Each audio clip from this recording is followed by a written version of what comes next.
Dave Hill here. Welcome to Lesson 7 in our rhythm guitar course. I hope you've been practicing hard and you've been working really seriously on all the lessons and all the information I've been giving you. And you're probably feeling more confidence and you wanted to move on and get into some other things. So we're going to go into that, into new things today.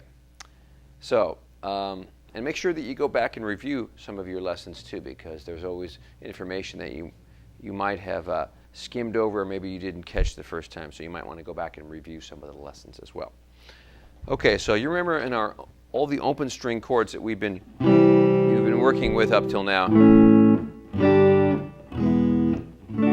you're probably asking yourself, well, I see guitar players playing all the time and they're not always playing down in the open strings, right? They're up here and they're playing rhythm guitar and they're all over the neck. How did they get up there? Well, it's very simple, and I'm going to talk to you about all the different kinds of chords that you can play that you can move all over the neck, but we're going to do it in a systematic approach so you really understand it.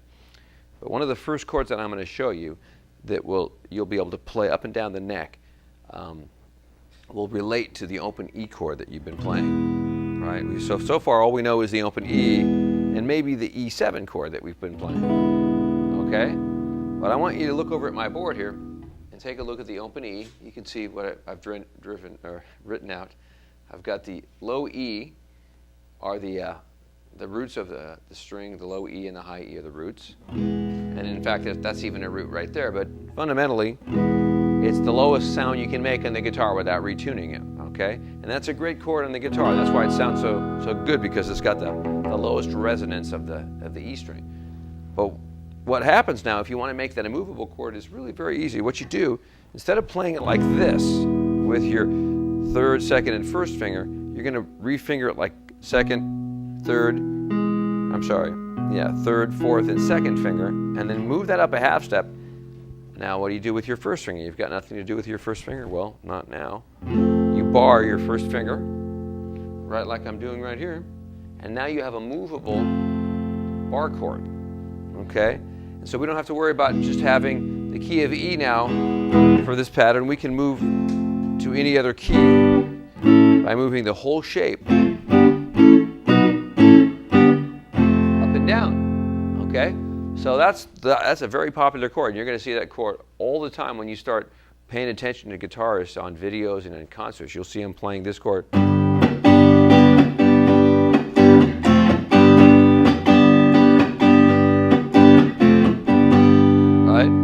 It's a good chord too, because it also allows you the possibility of picking up your fingers and choking off the note, so you can get rhythms out of it. See, what I'm doing right here is I'm picking my fingers up, and that automatically chokes off the sound of the string, so it gives you an accent. And the E chord, if you pick up your fingers, you're released to the strings that you don't necessarily want to hear. So this is good for this reason. Okay, so now you might be saying, well, wait a minute. What happens if I want a minor chord? Well, it's a good question. Let's go back to our open E chord, right? And remember that when we played dominant chords, we released this note right here, right? Okay. Well, I might have shown you this before, but I'm going to show you again. A minor chord is very easy to play too. We simply, instead of having that note there, we're gonna release that finger, and we're gonna put this finger back, and now we have a minor chord. Okay, so that's a great chord, and that's the other side of the coin in music. We have major and we have minor, but once again, we want a movable minor chord. So if you put your third and your fourth finger on those two notes, and you slide up a half step, and then implement the bar with your first finger, you've got a perfectly good movable minor chord. Okay, so that's what I'm showing you right here. The E is the root, and then we incorporate the bar, and we've got a movable minor chord. In this case, it's F minor. But once again, any place we put it, we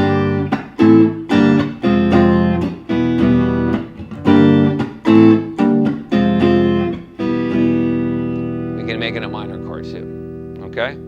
So major and minor. Okay, so that's pretty cool, isn't it? I think so. Okay, now, along with that though, we have to know the names of the notes now up and down our strings. We've been pretty much focusing on the open position of chords, so we pretty much knew this was the E, this was an E chord, this was an A chord, this was a C chord, right? D chord, all that kind of stuff, G chord.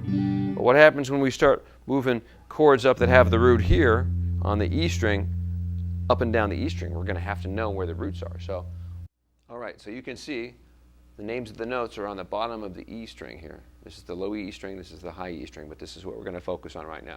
So the open E is right here, but the very first finger plays the F note, okay? And we're going to talk to you about where those notes are later on the staff as well, but just know right now that's an F, okay? And remember what I've said before in previous lessons, there's half steps between E and F and B and C. So knowing that information, then you know that the next note has to be a whole step above, because it's not a half step here, it's a whole step. So that's going to be G, okay? And then a whole step above G is A, right here, at the 5th fret. Okay, so you'll often see dots on the 5th, or the 3rd and on the 5th, okay? The 3rd and the 5th. So on my guitar, that's where my dots are. Thank God for the dots. Okay, so we have an A right there, and that's where your dot is. Okay, we go a whole step above that, and we have the B note. Okay, and that would be another dot. Basically, every 3 frets, we're getting a dot. Okay, now, what did I tell you about the half steps? The half steps are between E and F and B and C. So in this case, now, the next natural note is C, and that's going to be right there. And then we get to the next whole step above that, and we get a D. And then the next whole step above that, we get the E, which is an octave above the open E. So there's where the octave above would be. Okay, and then the cool thing now is if this is the 12th fret right here, the next fret would be the exact same order of notes as we get higher up on the neck, right? And most people's guitar doesn't get too much higher, and you can't really play too many chords in this position that high up. So it's really practical to know the names of the notes all the way up, but for the most part, you'll only be using within about this range on the low E string. Okay?